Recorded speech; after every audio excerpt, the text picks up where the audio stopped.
Happy Wednesday night. Fucking Wednesday night full moon energy, man. Yeah. Evette Rose, welcome. Welcome. Thank you so much. I'm so happy to be here. Thank you for having me today. I'm excited for our conversation and what we're going to unpack today. You know, I don't think Matt always kind of does the introduction speech. He did not say we only ask you one question. And Matt, what do you think? Is that the place to start? Yeah, technically we do. And I stopped saying, listen, let's just take a quick second and you might Tom might recognize that I stopped priming people with that question.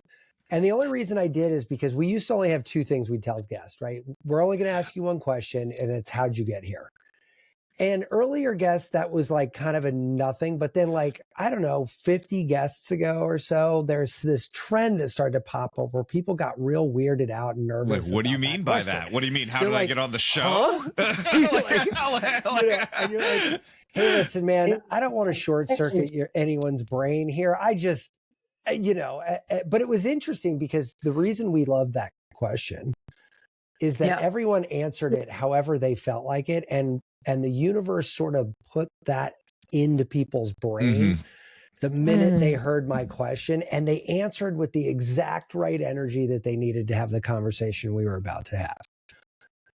And it never failed, but it started to weird people out. So I'm like, let's just dial back on this. I think it was more we had some real technical engineer type people on. And I think those were the ones that couldn't roll with it, right? Yeah. Even our MDs, our PhDs, they kind of had this is what I want to talk about. This is why I'm here. This is who I am. Right. And, are very linear, like our quantum computing guy, and it was like, why are you asking me that? What I live here. I'm zooming in. This is my living room. And you're like, no. Like, you missed the boat, buddy. Yeah. So, Dr. Evette Rose, how do you become a metaphysical anatomy enthusiast, let alone running a whole institute, et cetera, et cetera? I mean, and you have over 20 books, man. Yeah. Let's just start out by saying, that's a mouthful, right? It's not something you hear every day. Metaphysical anatomy. It's a great question. And you're right. It's not something that you hear every day. And I think I'm getting a little bit more excited because a lot of people are starting to make the connection of metaphysical, okay, so there's something going on that cannot be seen. So people are starting to make the connection very gently. And so I'm going to start first with, how did I land myself here? Because that is such a great question, because this is actually going to roll into the explanation of what metaphysical anatomy ended up meaning for me. Love it. And how I started to convey that message, because it holds quite a unique meaning for every person. And I think when you hear my story, you're going to go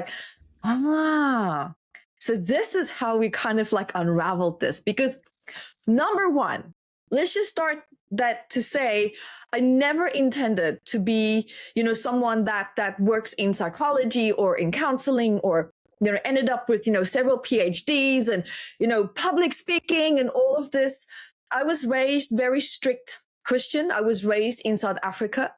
A very, very strict father, very strict. Both my parents were in the military. I was the only child. So you can only imagine what the lifestyle and the home environment. I'm sorry to hear that. Everything about that is woof. Yeah. Wow.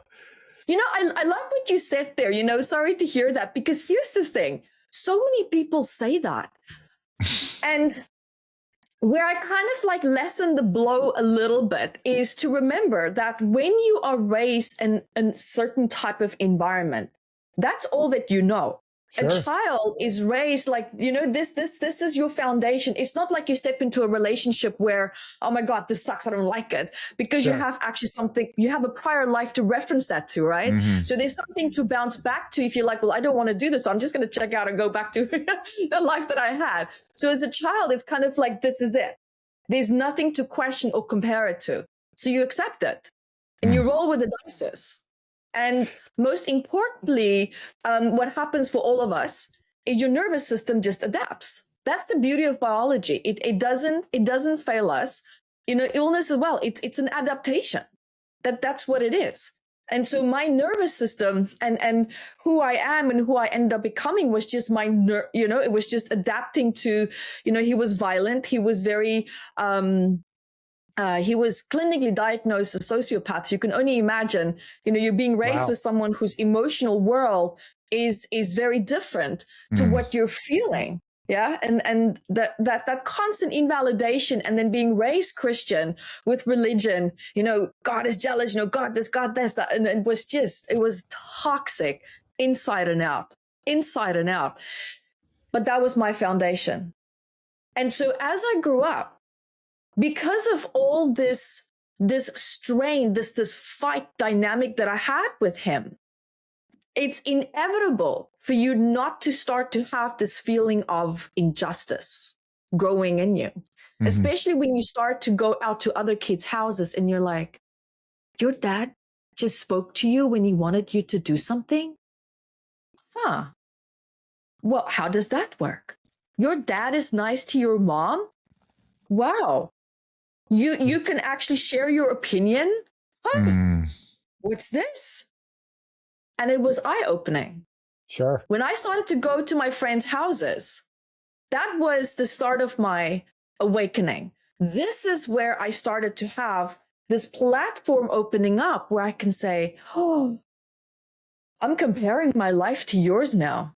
Why does mine look so weird? Why does mine look so different? And so this is where the triggers gently started. Yeah. And then school started. And then I started in socializing more, and I started listening more, hearing more. And so long story short, what this really started to build and grow and simmer, can I say, in me, was tremendous feeling of, I have been done wrong by the world. Why does my life look like this and yours looks like that? And this is where I started to, and when I was 13, I actually found a tape of my dad with his psychiatrist that they recorded. They were doing hypnosis to, help him deal with whatever they try to help him with. We know that, people who have, certain levels of narcissism and sociopathic disorders, their whole neurology is just different. Yeah, you can't have an argument with them the way that you would have with an average person whose neurology is set up to receive and understand certain concepts, to be able to digest emotions relatively similarly to you, right? That whole reference platform is different. And this is where a lot of people get hurt. When they try to understand the person, number one, and number two, try to change them, try to educate them, trying to change themselves, heal themselves, hoping up that this other person will show up differently, which of course is what I did. We morphed ourselves, or changed ourselves to constantly show up in different ways, hoping that we're going to change that feedback loop between us and that person. As a child, this is where we also learn that pattern of being the peacekeeper, feeling responsible for someone else's feelings when they don't show up the way that you want them to. Oh, that I must have done something wrong. How do I change that? How do I adapt to that? So this is where I learned how to become that chameleon and this people pleaser, and adapting to every personality, and every whatever I'm going to get from him, and adjusting to that. So this is where emotions were not safe. Because number one, they were invalidated right from the get-go. Right. And I couldn't understand his from the get-go. So there was this constant conflict and incongruency, right? Of never finding your place of understanding.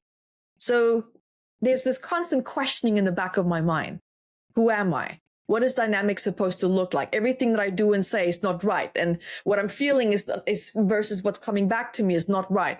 So there's this constant defragmentation that you're living with, and then seeing how other people feel and show up in life and how different their internal world is by hearing their feedback when you have conversations with them just about simple things. Why do they feel like that and I don't? So this is where I started questioning myself a bit, and I realized I'm numb. I'm completely numb. And of course, this is our survival responses. That's our freeze, collapse response. And it served me really well. But the feeling that started to stand out above that was my anger from the injustice, the unfairness. Why did they get that? And I ended up with this. Why did I have this life? And I ended up with this life. And that part of me where I found that tape, like I said earlier, between my dad and his psychiatrist. Do you remember back in the 70s and the 80s and the 90s, we had cassette tapes and then we put them in the radio and then you hear your favorite song in the radio station playing and you sit and you go, pop, and you hit that record button. Yeah. Exactly. This is what I was doing. So I was making a tape for my friend, a friendship tape like we do, and sometimes you make a love tape. So I was sitting there and I ran out of tape space. So I went and just grabbed into the living room, which is where they hid it. I don't know why that place of all places, and I found this tape and I just happened to put it in and I hit play. Well, you have to find out what's on the. Well, what's on before you're going to record something over it? Yeah. Right? I mean, that could have been Debbie Gibson. You're not recording over that shit. Like, coming. Was Debbie Gibson big in South Africa? Yeah. I feel like she crushed it. Button. Yeah. And I heard the diagnosis. Oof. I heard the diagnosis where he received his diagnosis with his mental health problems. And that's where, as I got older, I started you had to find. God, that one.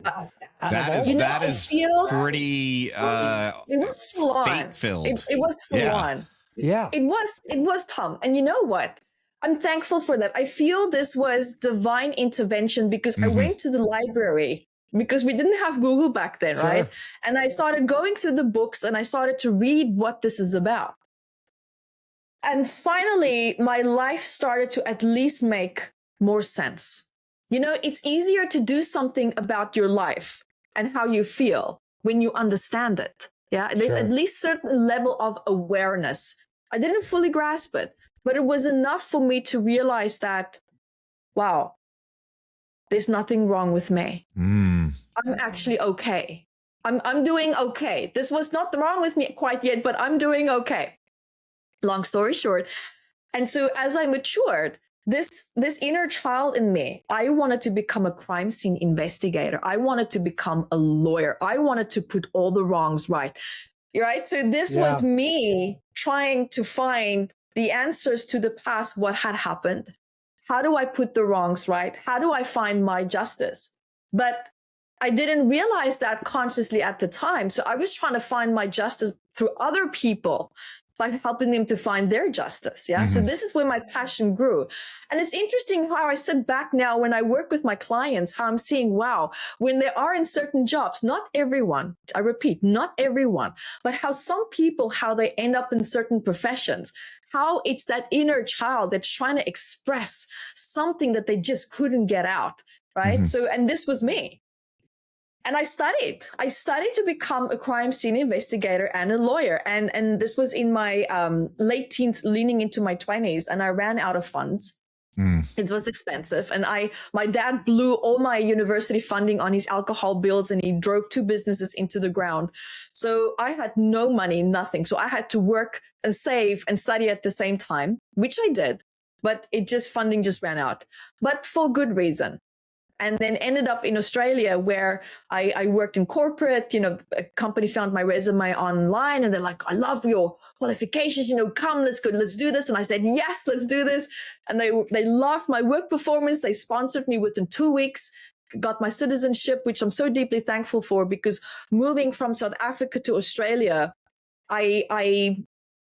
to be able to stop at a red traffic light and not feel like you're going to have a panic attack because you're thinking, who's going to hijack me now? Yeah. Walking into a room and I would put the door until it hits the wall to make sure no one's standing behind it. Yeah. I couldn't fathom the fact that I had a house that didn't have bars in front of it. I'm like, I can't take this house. And they're like, what's wrong with it? It's beautiful. There's no bars. Yeah. People can get in. I'm like, we don't need bars, Evette. I'm like, are you nuts? Are you nuts? I feel a lot better if you put some bars on the window. I'll get my own bars. I'm telling you, I would park the car in front of the house. I will walk around the house first to make sure no windows are broken, no windows are open before I would go into that house. Wow. Wow, it sounds like you had so much trauma even outside of your immediate family. And also, a side note to keep it a little bit lighter, I fucking knew you had layers to your accent.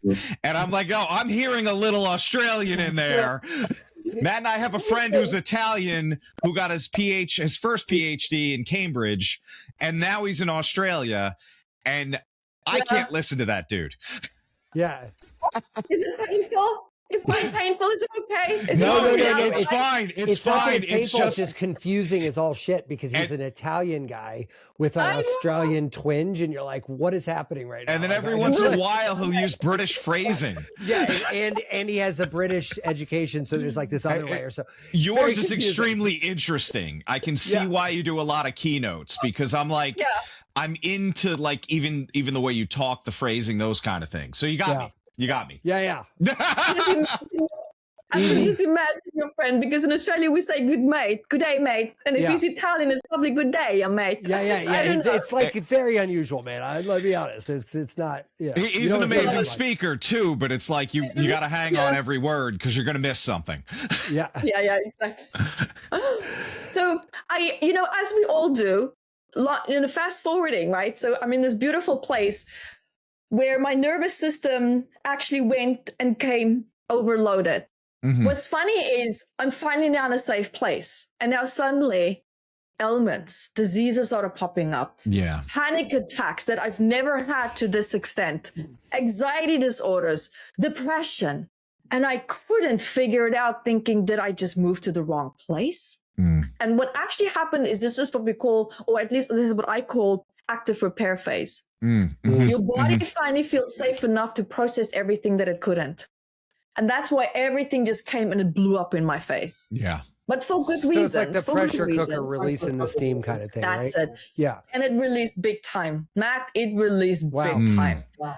And this is where this was my wake up call. This is where I realized I can't cope and live like this. I don't want to wake up with this anxiety. I'm working 85 hours a week to try to suppress how I feel. I have a gym in my house. What were you doing? What were you doing at that time? Were you? So I was in project support control. So this was construction. So you weren't even in kind of the mental health game at this point. No, I didn't believe in it. I was an atheist because of the way that I was raised, Tom. You could still be an atheist and be a psychologist. The one that didn't help me when I needed to. This was the inner child, right? That was the wounding. Yeah. And stomping your feet. Yeah, it was. The inner child stomping her feet, being like, nope. Whoa. She was mad. She was raging. And so, and of course, I ended up in relationship dynamics that reflected my father. So this reinforced just all the unresolved trauma. So I just woke up one day and I just, as most of us do when we get into personal development, we don't get into this because things are going well, right? We go into there because something is missing. There's something we want to tweak. There's something maybe big that we want to resolve. Maybe there's a small pattern that we want to shift. It's for various reasons. Mm-hmm. And mine was quite big because I really feel like I hit that wall where I said, this is not living. I'm simply surviving. And figurative speech, I was on my knees. And so get this, I wake up that day and I said, you know what, I'm going to do something about this. I can't do this anymore. And so I left a voice message for my manager, and I was running 3 people's jobs at that point. Like I was high functioning, like completely. And this was, with trying to deal with the stress, not coming in, because that day I was going to sit down and I'm going to figure this out. And you know what I did? I don't know, way back then, if you remember these clunky Dell computers, these big computers, and I'm sitting there. This was when I was still smoking 30 cigarettes a day. I was heating that alcohol like my dad was, to just to help with the numbness. And it's 6:00 in the morning, and I'm sitting there and I'm Googling how to be happy. Because I didn't know. Yeah. I didn't know where to start. It sounds silly, but that's what I really did. And then it's not the strangest thing people have searched for on Google. Believe me, it might be up there. If you type in "how to," that might still pop up. People are miserable. Right? Yeah. Exactly. And you won't believe. Now I'm seeing, way back then when Doreen Virtue was still practicing, I'm seeing angels, I'm seeing crystals, I'm seeing Neil Donald Walsh conversations with God. And I sat there and I burst out laughing, and I'm thinking, what a joke. Is this now just a joke? Conversations with God? And I'm looking through all this list. But listen, when you don't have the answer, which I didn't at that point, who am I to question what I'm seeing? Mm-hmm. Who am I to question that? Do Fair I need point. to drop lower in order to accept what I'm seeing? Feels like you were And I already said, hovering around the bottom. But, You I know, was- there I there was is that bottom-feeding, sacrifice man. we hear a lot about, or surrender. That was a lot of. Yeah. I was taking up scraps, and so I Yeah. said, okay, it's going to be Neil and I can do this. I'm gonna do this with Neil. So I'm gonna start with him. Okay. And listen, just briefly, 3 months later, I dive into so many modalities. I did so much because here's one of my greatest strengths is discipline. Yeah, it's discipline. Because I got this discipline from lying in my bed at nighttime, listening to my dad breaking the kitchen down, screaming and drunk 2 or 3 o'clock in the morning. And I'm lying and I'm thinking, I'm going to get out of this. I'm going to get out of this. I'm going to give it my all. I'm going to study really hard. I'm going to get the best job. I'm never coming back. I'm never coming back. And this is how I manifested. And I held on to that anger that I felt. And I turned it into my greatest strength, which became my discipline. If there's one thing that I had that I learned from that I still have today is my discipline. No matter how hard it gets, it stands strong. And this is where I thought, okay, I'm going to be disciplined with this. If this is saying that you can change my life, prove me wrong, right? You have to prove me wrong. And I'm going to keep going and I'm keep hitting at it until it proves me wrong. And 3 months later, I changed my life to the point where I quit my corporate job. And I went out, I found a business partner and I said, this is how I did it. And I want to show other people how I did it. And it's all that I did. Put a few videos on YouTube, booked out for 2 years. It went viral. Back then, 2007, 2008, like that was huge, right? That was massive. Yeah. Now it's nothing. Now people dance for money. And they've always danced for money. You're just not in the right bars. Yeah. There we go. It's not online. Yeah. And this is how my life started. So I started just simply teaching people this, and had clients, and so back and forth, teaching in different countries and speaking. And then as I started helping people, I noticed the power of emotions. And I realized I'm having trouble feeling my own. So I'm finding ways and tools to feel better, to release, to let go. But I'm still not taking in what I have created because I couldn't listen to what my body was trying to tell me. I thought it was problematic. It was, you're feeling anxiety. What can I throw at you to shut up? And this is where the pain just grew stronger. Sure. And I learned that the body had a language. It has a language. But it's our attitude and how we feel about it that's going to change how we address it. And that's going to change whether your approach is going to make or break your experience and whether you're going to get out of it. Yeah. If you're going to go into there thinking, well, what's problematic? Your body's going to say, you want to know what's problematic? You really want to know? Well, here's the list. Here we go. Yeah. And you're going to end up feeling overwhelmed. So intention is something incredibly important that I learned in my life. Because I thought I had it figured out, teaching you how to live your best life, overcame, a lot of trauma, a lot of pain. And here I am at the age of 29 in hospital with a stress-induced heart attack. And I'm living in Vanuatu, 5 acres, the most beautiful view. My neighbor is a billionaire, retired. And I'm living my best life. Yeah. My best life. You're in a hospital with a stress-induced heart attack. At 29. And I'm lying there and I'm thinking, there's a bastard that's going to go and take all the money that I just worked for. Everything that I just created, for what? And that was my awakening. And the doctor came into my room. This is a third world country, yeah. And he came into my room and he threw a box of pills on my bed. And he said, get out of my hospital. You don't have a heart problem. You have a goddamn stress problem. And that was my debriefing. That's your debrief. All right. Well, there's one way of solving it. Well, I guess the bedtime matter's no different anywhere. You know what, Doc? You know what I love? But you know what? He was right. Yeah. Sure. Yeah, no, Tough it sounds love. like he was. You said a couple things that I gotta thank you for saying, because the Gen Xer in me is like smiling ear to ear. My soul is on fire with what you said, where you're like, anger made me disciplined. And I was like, that's basically my fucking mantra, for Christ's sake. You're like, that's Chinese medicine, man. I'm like, dude, this is like, people are always like, live your best life. I'm like, you know what my best life is? Looking at this fucking asshole that just cut me off in traffic and being angry, because now I'm motivated to drive better around this fucking idiot. You know what I mean? Like, I do think anger can be a very powerful Rage motivator. Against the Machine said it best. Anger is a gift. Anger is a gift. But it is a motivator. That's that. So anger in Chinese medicine. Matt knows I do this every fucking episode.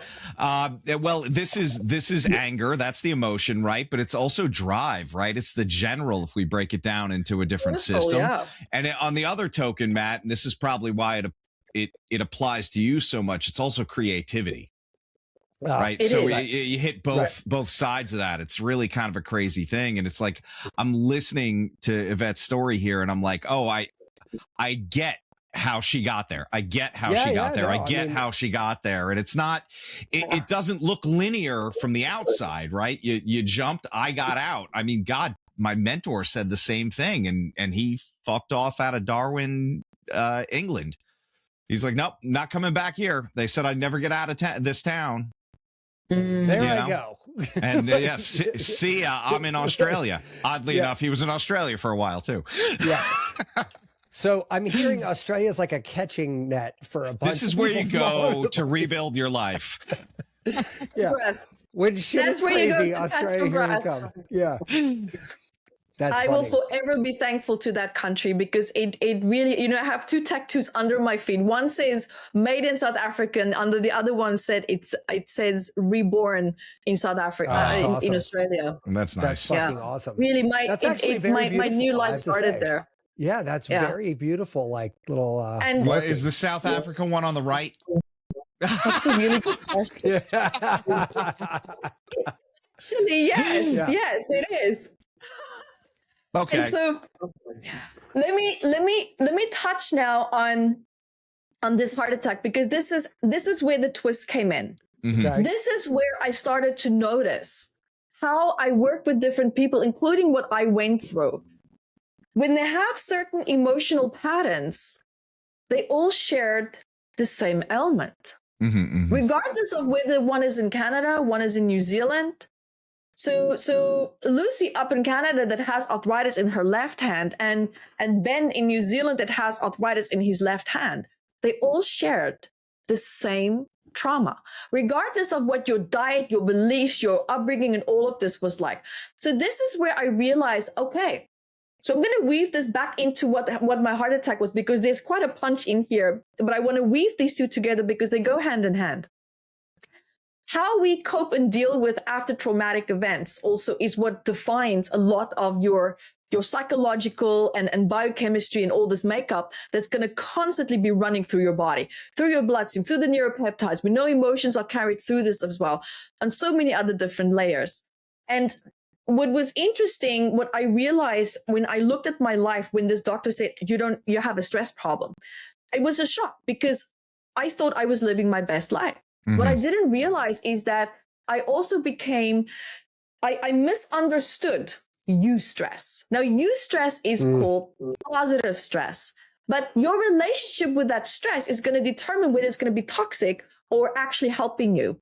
Now, for me, I had a negative association with stress. So you can only now imagine this eustress that feels good, that feels motivating. It triggers a positive attitude, but I hated the fact that I couldn't slow down.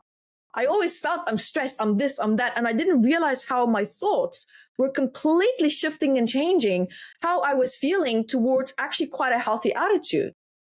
So this incongruency caused a collapse. But now the problem is we build coping mechanisms and secondary gains around these different trauma coping skills that we have. And they were holding this trauma and this way of life in place. So I realized when I tried to change and let go of the anger, my body would go into full-fledged resistance. And I'm thinking, oh my God, I don't know how to go back to my success and rebuild it because it's based on this foundation of rage and anger. I don't know how to feel strong without this anger. I don't know how to set boundaries without anger. I don't know how to run my business without this anger. Tom, Matt, everything collapsed. Everything collapsed. I literally had to relearn how to feel safe, number one, without that anger.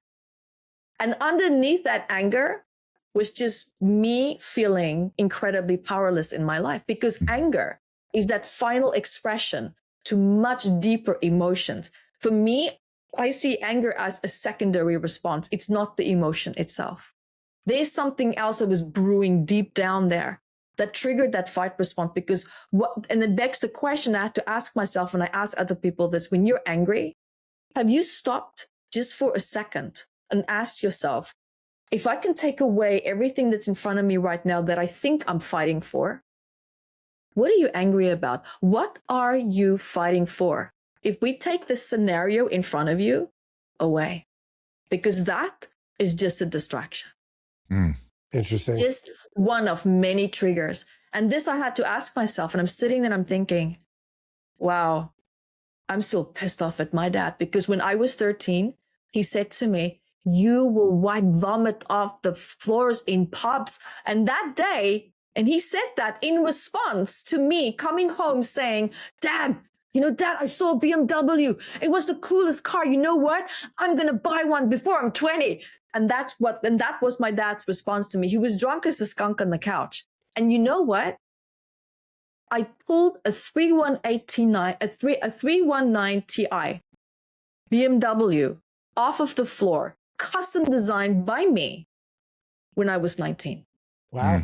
So that like it's the ultimate spite maneuver right there. You're like, if it kills me, that's all anger though too, right? Yeah. That car, and I'll never forget it. I drove that car 250 kilometers an hour down the highway from Johannesburg to Vereniging, which is where I was working, and I'm just like, fuck yeah! Yeah, this is the best thing ever. Screaming, like, just really getting all that adrenaline, all that success out. And I had 2 apartments at that time as well. Like, I was wildly successful with the studies that I did. I worked so hard that someone in Johannesburg saw my work ethics, flew me on a private company jet from Kimberley to South Africa. And this is how it all started, right? And then a company saw my resume online and said, hey, we want you in Australia. And I'm like, yes, things just continued. And then I ended up in America, and I bought a BMW again. Because that's my car of, I can do this. Yeah.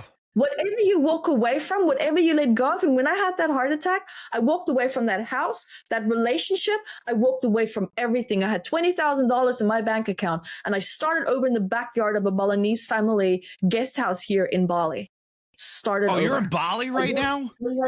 I am. But this, I'm talking about many years ago. I'm like 40s, Tom. This is many years ago. She's like, now I have a palace here now. I actually own the bottom Bali's half fucking of Bali. amazing. My kids are asking to go there with us, and I'm like, I can't sit on a plane with you for 24 hours. That's just not happening. There we go. We're not at that stage of our relationship yet. My headphones batteries don't last that long. Yeah. There we go. It's not happening. But anyway, so coming back to the emotions and the patterns, right? And having to break this and having to relearn, how do I maintain my business? How do I maintain and recreate all of this on a foundation that's sustainable? Because to live with this amount of anger, my heart said, it's not sustainable, Evette. Mm-hmm. We're not living that life where you need it anymore. So I had to completely dig up my foundation and relayer it, right? Where I felt safe and where I can be determined, but from a place of passion, because I love what I do. Because love in itself was toxic. How can you love what you do if your concept of love has been completely polluted? Sure. You see, so I had to reinvent my entire life. We make fun of a lot of the younger sort of generations on this show from time to time. I mean, it's happened. Fuck all those kids. But you know what I will say they got right? My grandfather, my parents to a lesser degree, but still I'll throw my parents in there. There was this sort of like, I don't know if it's machismo, that's probably not the right word, but there's this sort of like brick wall facade that generation, that people before us like had. And it's like weird because even to me that grew up like that felt always wrong, right? It feels like, why are we doing this? Yeah, like, and listen, sometimes that's helpful. I lived in New York City for a while. Guess what? Being a stoic is a fucking survival tactic, right? Like, I mean, you're in a big city and, 3 a.m. in the middle of downtown. You're like, well, maybe I should have a little bit of awareness around here, it felt weird. And now, even though I feel like in some cases we've kind of over-indexed on it, at least it's not weird to say I'm scared or I'm in love, or there's like this idea that you have to mask your emotions. Definitely a more emotional component from Gen X, and I think it's gotten more and more so, and I think maybe too much in some cases. Your dad saying that, I mean, you're an incredibly smart person. You understand why he said that. He's pissed off that he didn't have a fucking BMW and he's taking it out on you. Yeah. And he's a fucking dumpster fire on the couch at that time. So like, yeah, okay, I get it. It doesn't make it right, but you're like, all right, but what was it about that we don't really do that as much anymore, right? Like, I don't hear those stories as much. Like, that presentation isn't the same anymore. Like, I feel like that's changed. People have permission to not be that hard anymore. That's true. Yeah. Yeah. Space, there's more space being held and there's more tolerance for it. And I think it's an overcompensation for the intolerance that we had. Right. Yeah. That's a good point. Yeah, probably. That's probably spot on. Yeah. Fixing the generational trauma. Well. Yeah. So maybe a little soft over-index isn't the worst thing, right? Yeah. It's I sometimes see my kids and I'm like, I try not to say it, but I'm catching myself in these moments where I'm thinking you need to toughen up there a little bit, When I fell out of a tree, I was just like, I had Band-Aids in my back pocket. I didn't announce it to my parents. I'm like, I don't have time for this. I want to go off onto the next adventure. Right. You just deal with it yourself. And you're like, I'm looking at the scratch. I'm like, where is the scratch? I can't even see it. I can't even see it. Yeah, anyway. I have to, look, I'm sure you heard this when you were, I don't know, actually, South Africa might have been different, but like when we were kids, it was like, don't be a pussy, and I yelled at my older one to harden up, and my wife is like, what the fuck are you doing? What do you do? Why would you do that to her? Person. She's a 13-year-old girl at the time, and I'm like, fucking A, hun. Yeah. I blocked her cell phone. She didn't just get cracked in the jaw. Nothing happened. Yeah. Oh my God. She didn't have Instagram for 45 minutes. It's not the end of the world, people. Yeah. So wait, so you go through that so far. Okay, this all makes sense. So how do you kind of make this bridge into like where you're at now? So here's the thing. So what I noticed, and as I work with different people and different elements, having different certain patterns and components, including me, one of the underlying roots that I found to get people to start to shift the patterns and to understand, because when you look at meta, this is where I have, this is what most people know me for. This is what came from my story. It's a casual read. Light read, yeah. Nice light read. Yeah. Nice light read.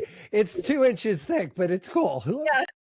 So this is 722 medical elements and the psychosomatic patterns of that, the emotional patterns that I notice between people. And this book is used in hospitals, psychologists, psychiatrists, any person just wants to get to know, why do I have that neck pain? What's going on in my body?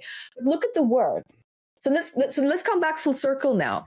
Metaphysical anatomy. Now, meta means that overarching space between you and I, where there's this unseen data.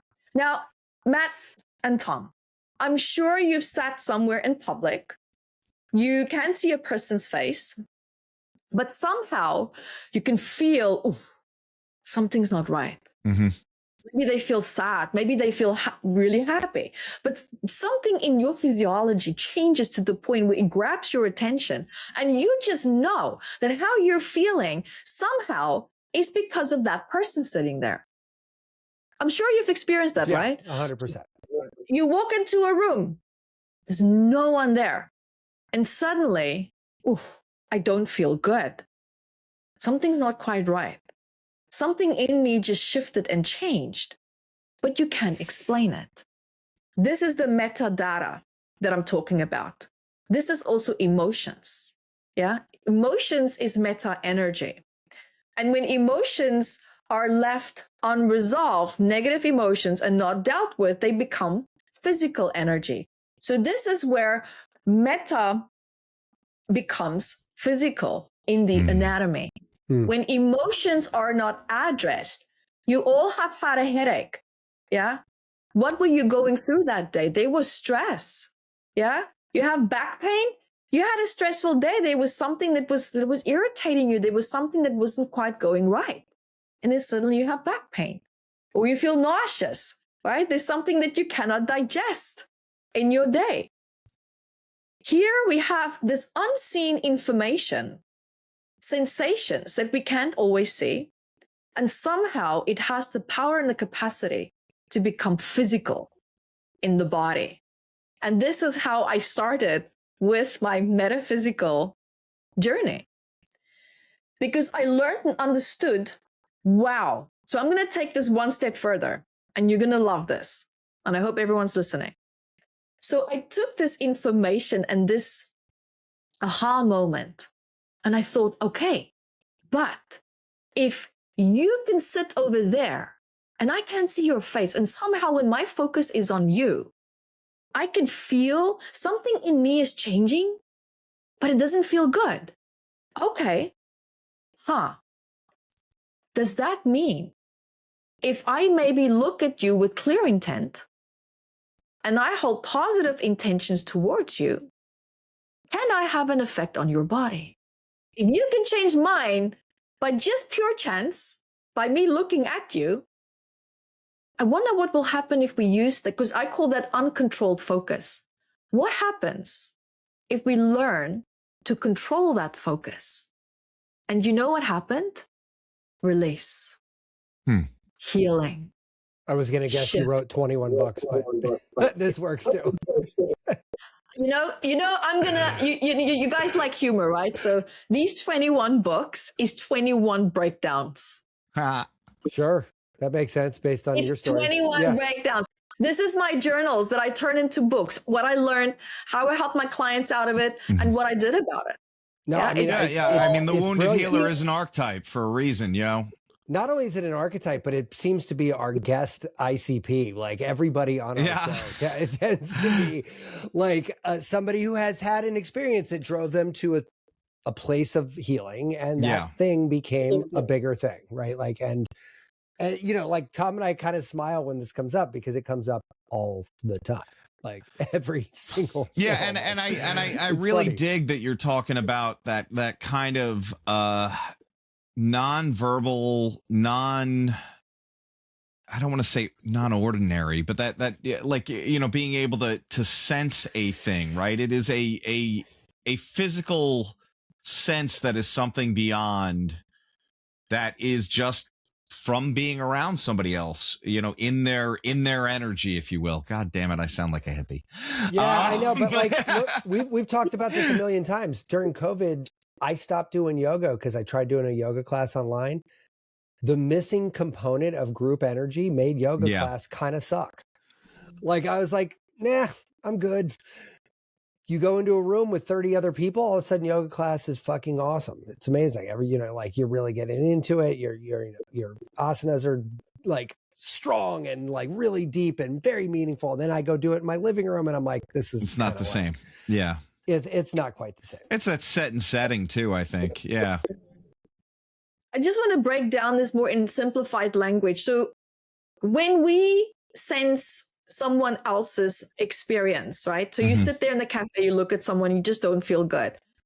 This is our sixth senses, our instinctive responses that's actually scanning our environment. It's constantly reading our environment. It's the same reason why you can sit down and suddenly you look around because you feel uncomfortable. And when you look around, you see someone is staring at you, right? This is pure instinctive responses. This is our sixth sense, and it's connected to our interoception, which is our insular sensitivity and ability to notice shifts and changes in the body and bringing that to our conscious awareness to question, I feel different. Why? There's a pure neuroscience scientific reason why we also have this capacity. It's a simple, basic instinctive response, but it's also an instinctive response that's connected to our senses, which works in conjunction with our intuition. Mm-hmm. Intuition, as all of you know, you get this bad feeling before you're about to do something, and then you still go and do it, and you don't listen to that inner voice, and then something bad happened, and you go back and you sit there and you think, I should not have done that. I should have listened. I know every single person sitting here and listening have experienced that.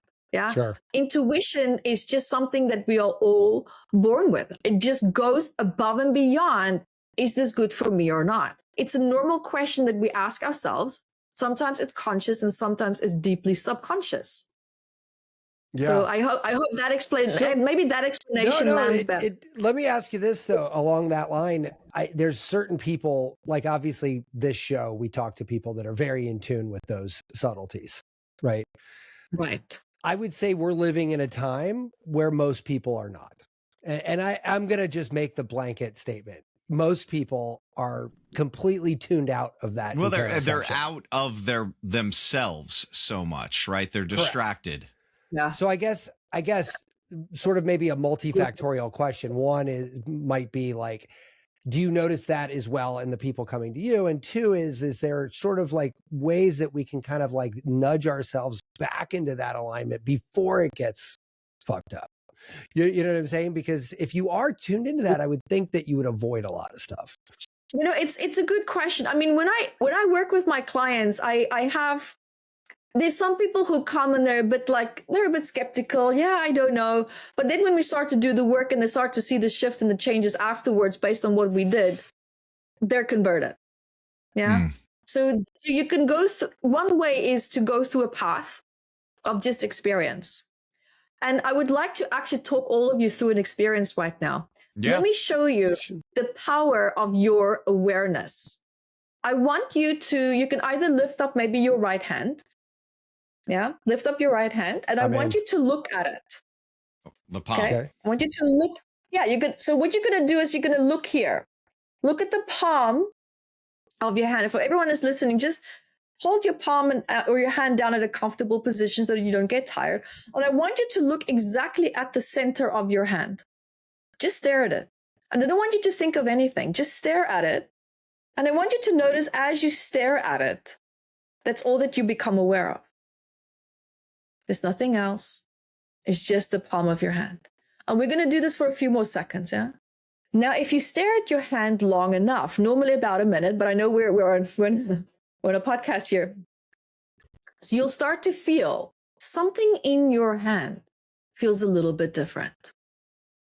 Some of you might feel a tingle, a buzz, movement. Some people might feel heat. Some people might feel 0.05% that something just feels different. Now, gently come back to me. Did you notice something there? Yeah, I felt like I had like a wind tunnel through my hand, like through that center point. Like it's like a breeze through the back of my hand coming out. It was a weird feeling. Now, I want you to notice what happened was the power of, the concept, energy flows where your focus is. Now, step two. Step two. Now we're going to deepen this. I want you to take a nice deep breath and bring your full focus and awareness to your frontal lobe. Your full focus and awareness is now right here at the front part of your head. And I want everyone to do that with me. And it normally helps when you close your eyes and when you connect. Your full focus and awareness is there. Imagine that all your awareness just accumulates in the front part of your head. And notice as you do that, how it feels maybe a little bit constricted, stuffy. Some people say, I feel like there's a gentle band around my head.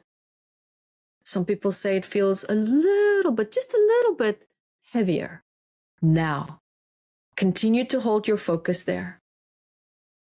And now, expand, expand, expand, expand. Imagine your awareness is just becoming bigger and bigger and bigger and bigger, moving further and further and further away. Expanding, expanding, expanding. And gently come back. That was fun too. Did you feel? Yeah, Did you feel that? Like a camera aperture. Yeah, like a camera aperture that like kind of twists closed. Like that's what I kind of felt was at the top of my head. It was funny. Yeah, exactly. So the point that I was trying to make here is to show you the power of your intention. And what can happen when that intention is clear, and what we can do with this biofield, this electromagnetic field that we have, because that's what we're really directing. We have the capacity to direct that.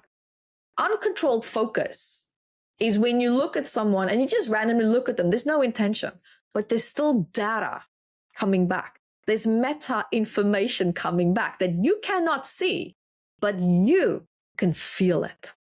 You can feel it, right? So this is the art of learning how to work with this intention, how to work with this energy, how to work with our focus. So that's an interesting take on it. So, I mean, how many did you say was in that book? 700 and something? Yeah. Something. Yeah. 22. 722. No, that's size. a lot. But like, I guess my question is like, you know, is this like become like a reference manual at that point? Obviously, you're not going to read that cover to cover, right? Like you don't read it like a storybook. Yeah, right. So right.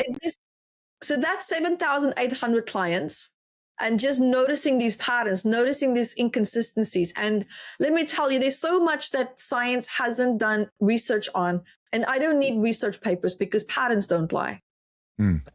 We've had this conversation a million times. I don't need a double-blind, peer-reviewed study to say the last 200 people I've seen did the same thing in the same circumstances. Right. I don't know if it's clinically accurate, but we're going to go with it's probable like at this point. Yeah. You know. And as an example, when I work with people who have pain, I just wrote now this book, you know, Solving Pain Without Pills, and people get flabbergasted when they ask me, so what's behind pain? And I tell people it's suppressed anger. What are you pissed off about? And you know how I know that? Because when we address when the pain started and what the person was angry about at that time, and which also triggered other underlying issues, wow, your pain decreased? Amazing. What a coincidence. Oh, for some of you, it's gone? Fantastic. Who would have guessed?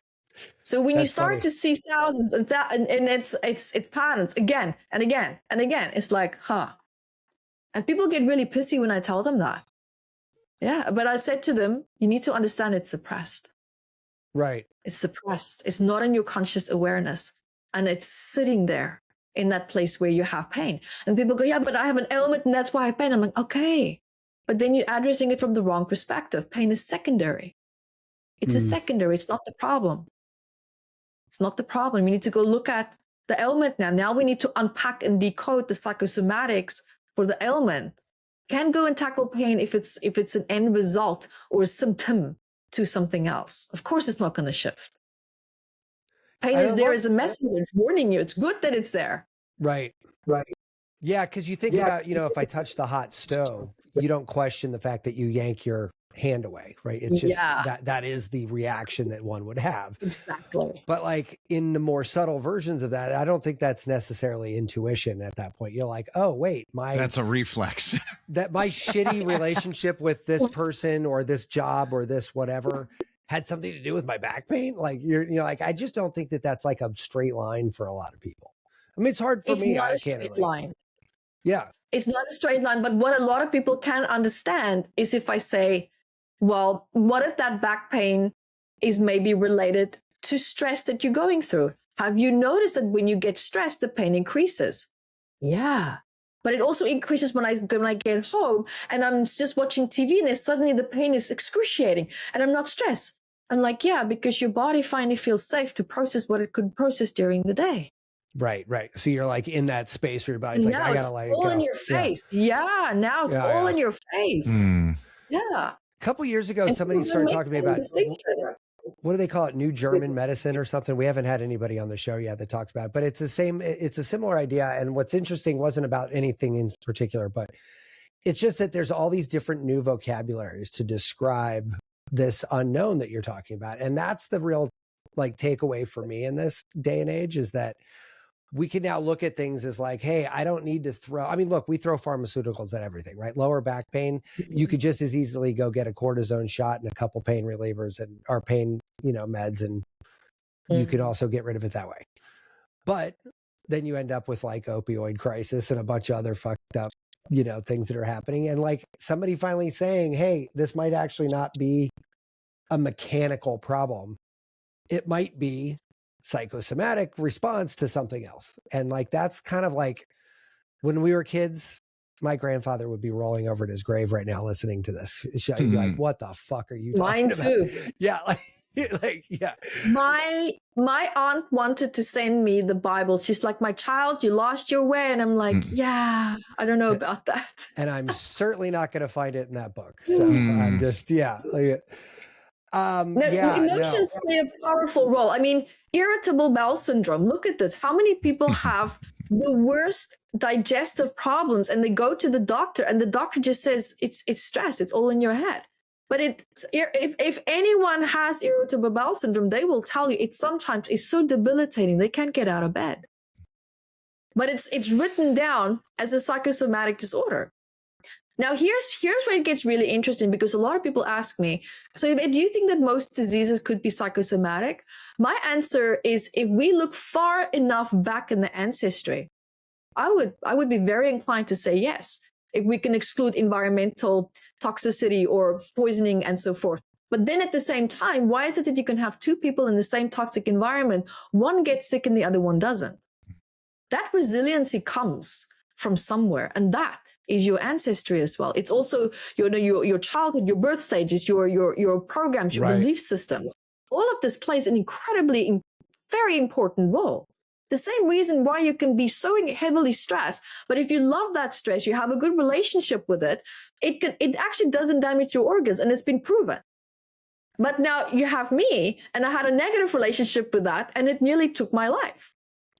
And that eustress is something that I think nobody understands. And because that is, somebody was like, hey, the Stoic, going back to that we were just talking about, right? Like, news isn't good or bad. It's just news. Like, how you lay over that is the only thing that matters at all, right? Like, this happened, full stop.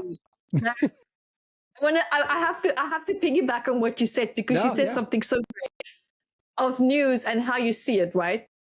So when I came from South Africa to Australia, and I looked at, and that first night when I arrived and I put the news on, and I saw they were going batshit crazy. There was this car, in a hot pursuit, driving 10 kilometers an hour over the speed limit and on a highway, and there's a helicopter filming it. And I sat there and I cried. I cried from laughter. I thought, this is the best news broadcasting ever. You're all having a meltdown over guys speeding. Go watch the news where I'm from. So the contrast. And then you have people there going, oh my God, this guy, he's driving, oh my God. And they blood pumping, getting elevated, your heart getting, racing. And I'm sitting there and I am crying from laughter. To talk about looking at the news from a different perspective, right? Different references, different states, different interpretations. So this is just I just wanted to tag in there what you said, to support 100%. What you said, because it's so true. Well, it's funny. Like my wife was on a conference call with some South Africans over the winter, and they all had like parkas on Zoom, like these huge jackets. And my wife's like, what the hell's wrong with you? Like, well, we don't have insulation in our houses here. It's not a thing. And I was like, what? Like, what the fuck are you talking about? What does that even mean? They're like, we just don't do that. And I was like, so you all run around building shitty houses and wearing jackets inside? That's, I guess, one way of doing it. And then they were basically like very confused why my wife was confused. They're like, well, what do you mean? This isn't normal? Meanwhile, we just had a construction project here. The amount of insulation in this house required by code is mind-boggling. Like, we have so much insulation here. It's crazy. So yes, to us, through our perspective, we're like, yeah, no, that's unusual by our standards. Yes. I don't know what to say. It never even occurred to me this would be different. But it is funny because, like, some people are like, T. Harv Eker, 25 years ago, I was at a thing, my roommate from college dragged me to it, and he said one thing that stuck with me out of that whole thing. If you were a number 4 person and you have a number 8 problem, what happens? You fucking melt down. You're way out of your element. Mm-hmm. Yeah. If you process that properly and you become an 8 person and you have a 6 problem, what happens now? Nothing. You don't even notice it. You just keep fucking moving. It doesn't even hit your radar. And I was like, that's actually pretty fucking smart, because like same person, same experience, same everything. The only difference is like, okay, am I going to make this my last breath through a stress-induced heart attack, or am I not?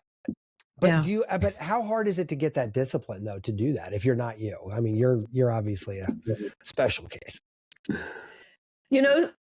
It's a really great question that you asked. And someone once asked me, what is it going to take for you? Because there were some patterns that I had that I just wouldn't give into it. Yeah. So, and then someone asked me, what is it going to take for you to finally change? And I sat there and I'm thinking, when I'm on my knees, when I'm in a crisis, when I'm suffering, when I can't do it anymore. And then this person said, so you need the drama. You need the crisis. You need to be pushed into a corner until you realize that your stubbornness and everything that you've tried is just not going to work. And it's finally safe to accept that you just don't know what the answer is, because I refuse to accept that I never knew what the answer was. And this person said to me, what if it can be simply by just making a decision? What if it can be just that easy? And I took that to heart very deeply. And ever since then, when I hit a pain point in my life, I take the time to notice that pain. I take the time to notice that discomfort, because we're so used to learning how to feel comfortable feeling uncomfortable that it becomes a lifestyle. And this is how our threshold becomes higher and higher and higher for dealing with trauma, stress, and God, what else? Because if your focus is constantly on survival, the body cannot digest your interoception shuts down. The insula becomes underactive, and we become desensitized to interpreting our emotions. Your emotions is the GPS of your soul. That is what tells you, am I on my path? Am I in alignment? Am I doing something that I love? Am I doing something out of habit? Am I doing something out of survival? We don't realize that emotions actually is a powerful thing. This is how you experience happiness. You know how many people are out there chasing happiness and fighting for peace? All of them. But they can't even take it in. They can't even take it in if they do achieve it. They can't take it in. Yeah, you and see we that become a lot. addicted to the chase. The dopamine become addicted to the chase. So we go back to the struggle because that's what we're used to. Well, and in many ways, that's what you were looking for. To your point, that's all you were looking for anyway. You were looking for the drama. And the struggle gets harder because we're looking for that higher dopamine hit because we get bored with the level where it's at. So the pain needs to increase. You got to ratchet this stress up. It's addictive. Let's go poke that person because now we need to have an argument. And whereas we didn't really need to have an argument, but I need that thrill right now.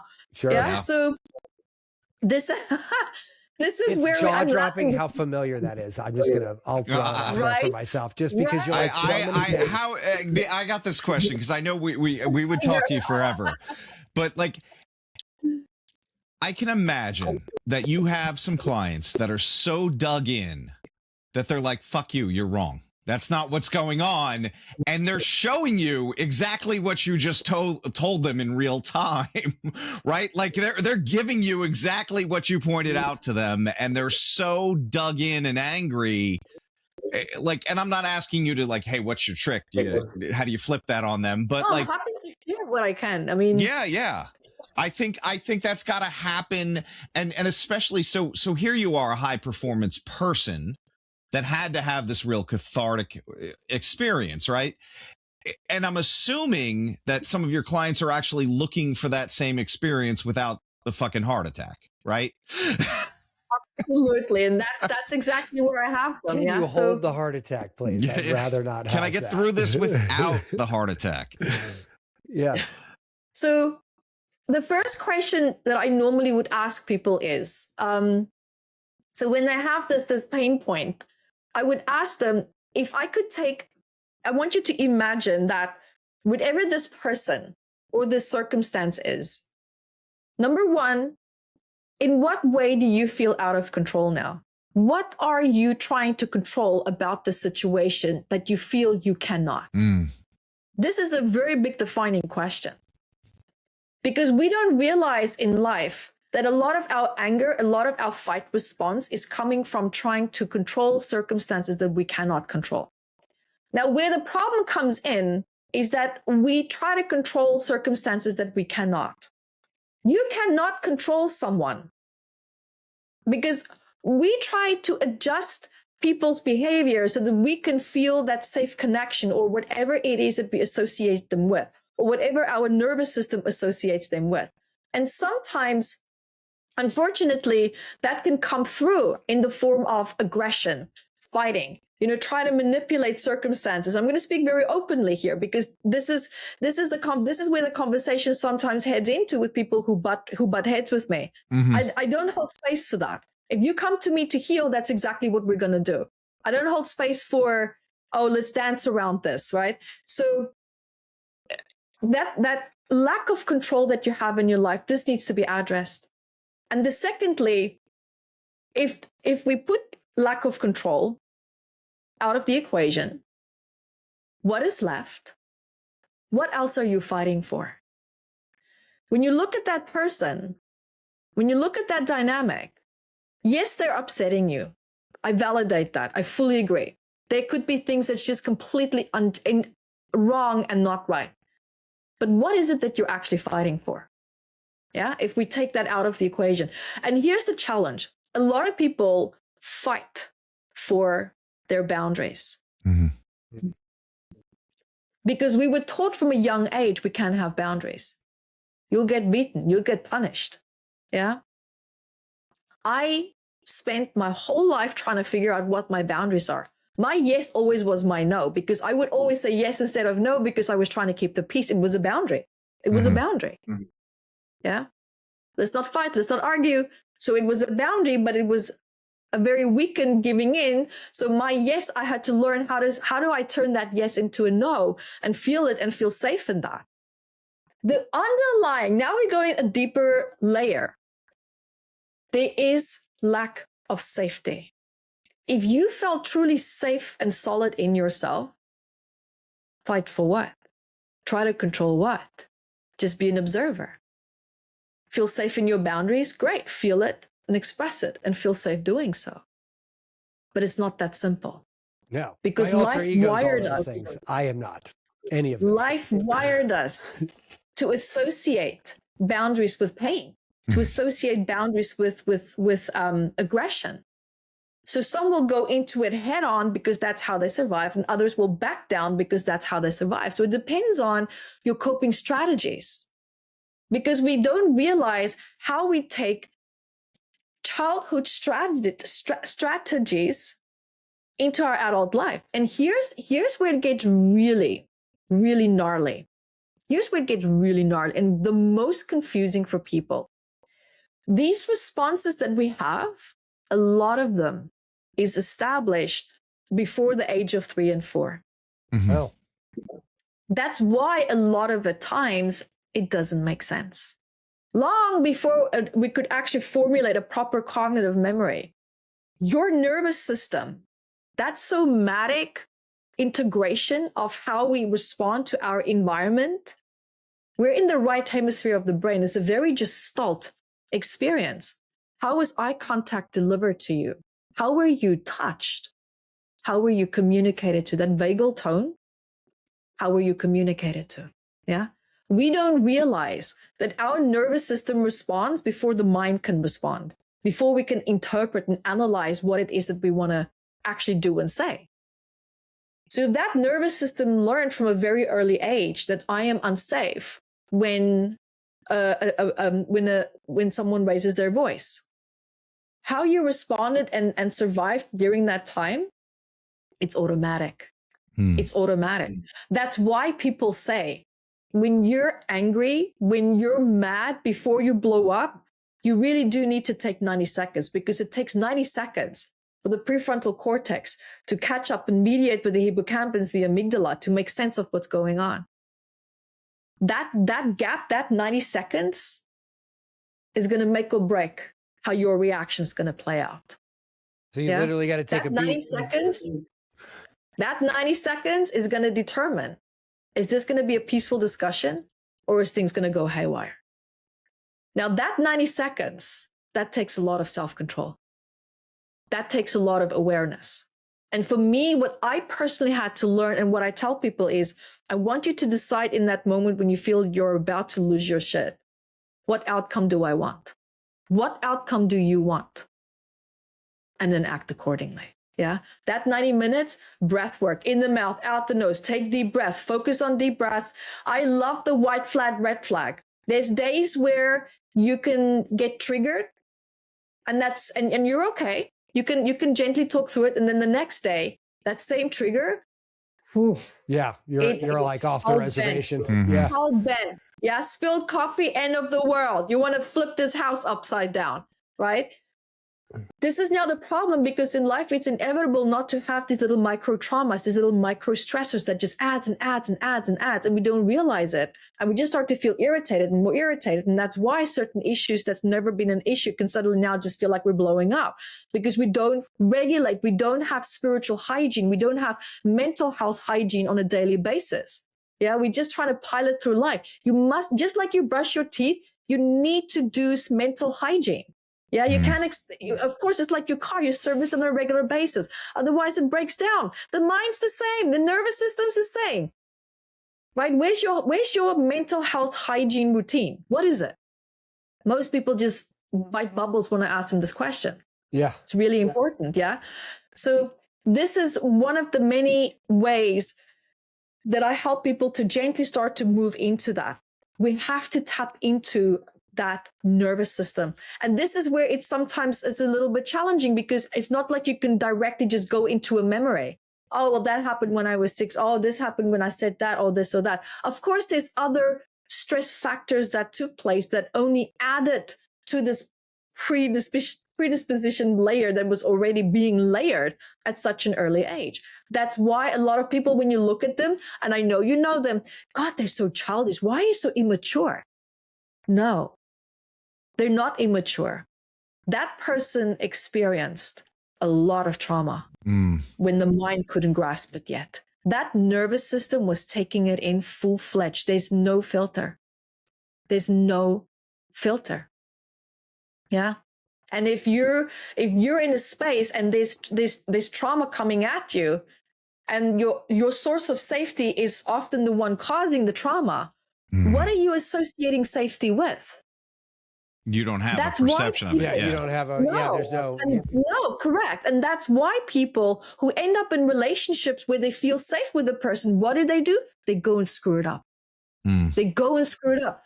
I need you to, and they poke. And you know why they poke? I need you to give me a reaction. I need you to be mad. I need you to be angry, because I know how to cope with that. I don't know how to cope with calmness. What is that love? No, that love hurt me at that time when I couldn't defend myself. Now you want to come and give me that? No, I want you to be pissed off, because at least I know what to do with that. That's interesting. You regulate me when you're pissed off, because that's what my nervous system is used to. I know what to expect. When you're calm, I don't trust that. And what is your next move? When you have a way to like organize out of that, that's got to be wildly empowering when you can kind of, It's beautiful. It's beautiful to see people doing that, to ease into that place of safety where they finally can just, I can receive that. How many of you go on holiday? You go on holiday for 2 weeks. And just that day before you go back home, you sit and you go, God damn it. Now I'm relaxing for the first time. It took me 2 weeks to decompress, to actually read a book. And now I have to go back to work. How many of you have that happen too? It took you a while to deregulate. And it took you a while to take in that calmness, to take in. Like a cultural overlay there. Nobody in America takes a 2-week vacation. Not anymore. No, it should never happen. Right. So like the healthcare CEOs get 2 weeks. But like, you know, that's a big problem, because now you do mechanistically, I've been on 1 2-week vacation in my life. It was my honeymoon. And you know what? I had the same exact experience. Day 14, I'm like, I feel great. Like, I was like, I feel wonderful. It took 14 days. But just look at that, because you have to remember, when adrenaline and cortisol is triggered in an adult, It can take 24 hours to 3 days if it's strongly triggered to calm down.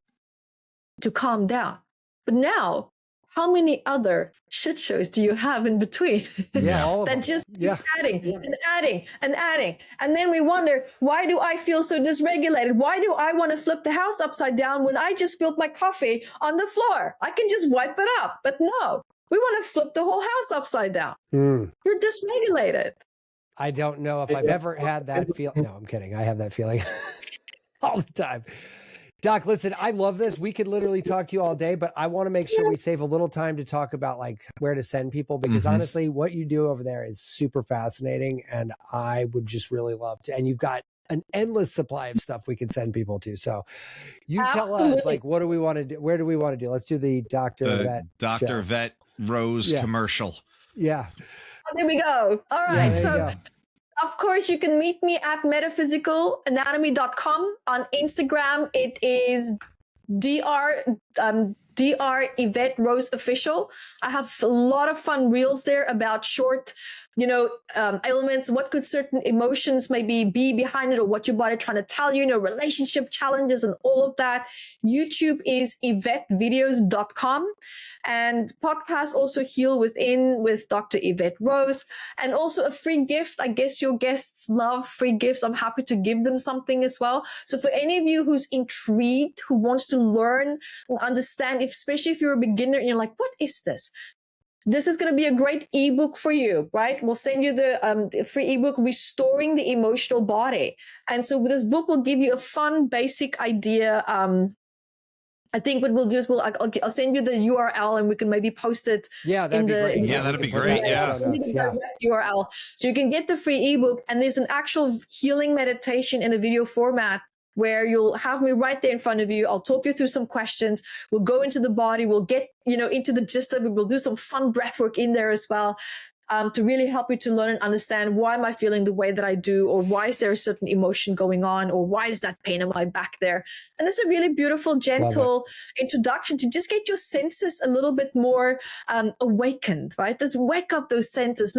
Let's tickle that interoception a little bit so that we can start to feel better and feel in a more controlled and safe way. Because the moment when we think of emotions, what do we think? I'm not in control. No, you are. You are. And this is what interoception can help us with, right? When we become aware of how we feel. But what helped me the most, and what I want to share with everyone else, is whatever I'm feeling right now, it's not real anymore. And if it's not real, it hasn't happened yet. Why? Because in this very moment, as in this very second as I'm here with you right now, I'm okay. So where is it coming from? Start to question where you're coming from, and not from a place of judgment, but with the intention to understand. Yeah. Because if you go into your emotions trying to understand, why do I feel the way that I do? What is wrong? What is this? Look at that attitude. You can't heal. Number one, when you're looking constantly for problems. You cannot be open to receiving a solution when you think, well, all that I see is just problems, and this is frustrating. You're not in a solution-orientated mindset. But you are in a solution-orientated mindset when you question. Why? Oh, why? Why? Despite how bad it makes you feel. And if it's so bad that you can't find yourself moving into that, great. Now we're going to do breath work. In the mouth, out the nose 13 times. Last breath, you hold it as long as you can. Yeah, stand up and jump. Get that cortisol moving. Get that cortisol out. Stand up and jump until you're exhausted. And then sit down and do it again. This is discipline. And this is the question again, how much pain do you need to be in before you're going to listen? Do you need the crisis? Do you need the drama? Or are you just going to ask yourself simply the question, what is going on? Man, what a seasoned pro right there. What so a fucking seasoned pro. With this one, man. I love it. Dr. Rose, that was great. Yeah, I really did. Really I had such a great time. Lived experience. Yeah. This is my lived wisdom. Let me tell you, I do this every day. I was going to say, by no means am I preaching this. I do this every day. Yeah, no, I know. And sometimes it's the simple things in life, like hearing you say these things was like, I think what I needed today in particular, but I think, that could apply to any day when you just haven't thought about these things for a minute, and having somebody bring it back to your awareness is refreshing. If you want to have a better life, if you want to manage your life better, you have to learn to manage yourself better, because that's where it starts. That's where it starts. Well, Dr. Evette Rose, thank you so much for coming. I cannot tell you how much fun this was. I'm glad this worked out. Yeah, I'm glad we finally got this you've together. got a full day ahead of yourself, and Matt and I are probably going to go get stoned and pass out. Yeah.